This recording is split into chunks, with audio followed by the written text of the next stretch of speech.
see sakslane oli nii liigutatud ameeriklaste lahkusest, et ma ei hakka seda ette ära ütlema, sa pead videot vaatama. Aga siin on meeldetuletus, kui sa tahad Ameerikat ja läänt vihata, siis vaata lihtsalt tavalisi uudiseid. Ja kui sa tahad Ameerikat armastada ja armastad läänt, siis pead sa tegelikult päris inimestega kohtuma ja nendega rääkima. See nädalavahetus on ilmselgelt olnud pidu selle auks, mida Ameerika on maailmale andnud.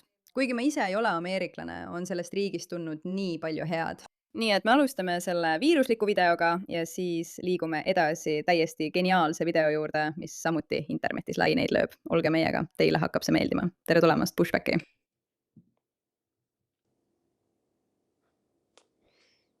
Vabandust. See teeb sind rõõmsamaks. Rõõmsamaks. Miks?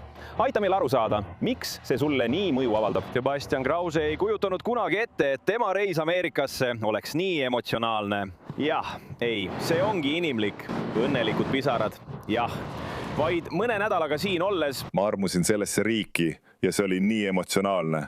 Ma nutsin isegi staadionil. See on suur erinevus sellest, mida ta enne Saksamaa jalgpallimeeskonna MM-il jälgimist ootas. Ausalt öeldes ma natuke kartsin või tundsin hirmu Ameerika Ühendriikidesse reisimise ees. Uudised tulistamistest ja kurjategijatest ning sellest, et riik pole turvaline.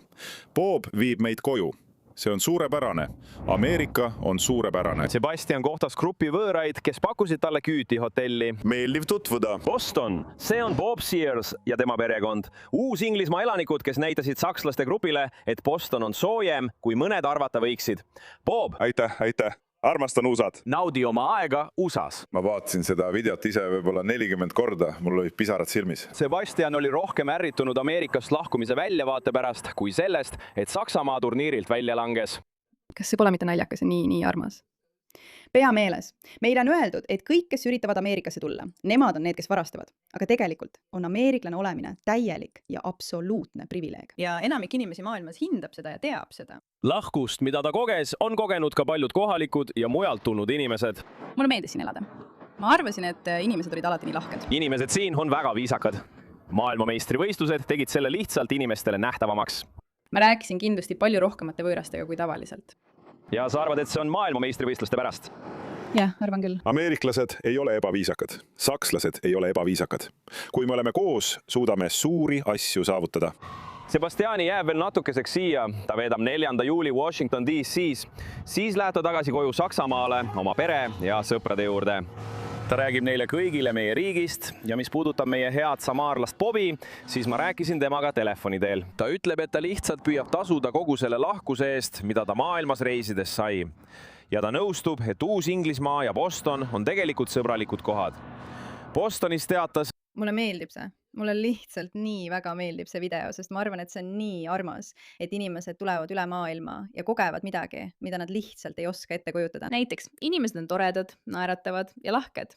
Ja tulles Euroopast ei ole see alati nii tavaline. Aga kuulge, on veel üks video, mis mulle tohutult meeldib ja mis on samuti internetis laineid löönud, sest see tõestab taaskord Ameerika olemust ja kui imeline see on. See pole ainult külalislahkus, vaid ka vabadused, mis sellega kaasnevad. See on midagi, mida enamik eurooplasi ei suuda isegi ette kujutada. Aga oodake enne, kui me selle videoni jõuame, vaatame korraks seda videot, mille postitas Benny Johnson. Trump on lõpuks alustanud invasiooni, et vabastada New Yorgi linn. See on päris naljakas, aga tegelikult on see lihtsalt pidustuste video. Ameerika auks, kui lõbus see on. Vaata seda lippu. Vaata seda. See on nii lõbus, nii suurepärane video. Inimesed tähistavad, inimesed on õnnelikud ja ausalt öeldes on tõesti innustav lihtsalt näha seda elevust selle üle, mis on lääs ja mille eest lääs seisab. Sellist tunnet pole meil ammu olnud. Ja nüüd tagasi selle video juurde, mis on sõna otseses mõttes internetis laineid löönud. Benny Johnson. Ma tahan, et iga välismaalane, kes tuleb Ameerikasse maailmameistrivõistlustele, mõistaks, et see on 100% seaduslik. Ja igas USA linnas on patrioodid, kellel on sellised relvalad tegelikult igal kvartalil. Sellepärast meid kunagi ei vallutata ja me oleme ägedad.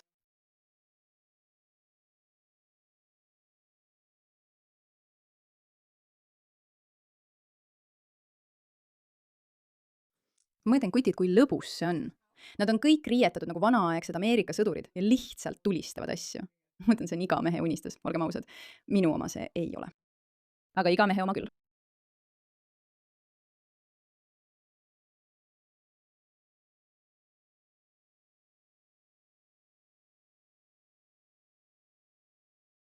kui lugus see video on? õige, eurooplased on nagu, ei ole võimalik, see ei saa olla päris. See on täiesti seaduslik, neil on lubatud seda teha, nad on kõik riietatud nagu vanad Ameerika sõdurid, lase mind minema. Ma ei tea, kas nad lasevad rütmi järgi, aga see oleks naljakas, kui see tõesti nii oleks.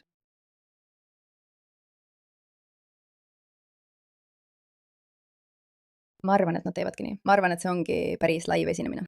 Ta trummeldab sõna otseses mõttes samal ajal, kui need inimesed tulistavad. Ma mõtlen, see on nii lahe ja jälle, tead, me oleme nii harjunud selle rumala Ameerika demoraliseerimisega. Aga lihtsalt meeldetuletuseks, et riigid üle kogu maailma tähistavad samuti Ameerikat kõige selle eest, mida ta on teinud. See on Tokyos. Vaata seda videot. Tegelikult naljakalt lahe. See on Trump ja vabadust samas. See on 4. juuli puhul, eks. See on Tokyos 4. juuli ilutulestik.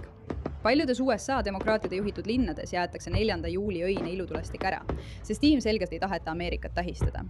Tokyo on nagu, jah, muidugi, suurepärane, lahe, armastan seda, hea energia, põnev õhkkond. Maailmameistrivõistlused 250 aastat pidustasi. Maailm võib proovida meid demoraliseerida. See ei toimi. Inimesed hindavad endiselt seda, mida tähendab olla osa läänest. Ja ilmselgelt, isegi kui sa pole ameeriklane, võid seda samuti tähistada. Välja arvatud juhul, kui oled Inglismaalt. Sest kogu asi on selles, et Ameerika võitis Inglismaad. Aga isegi see oli hea.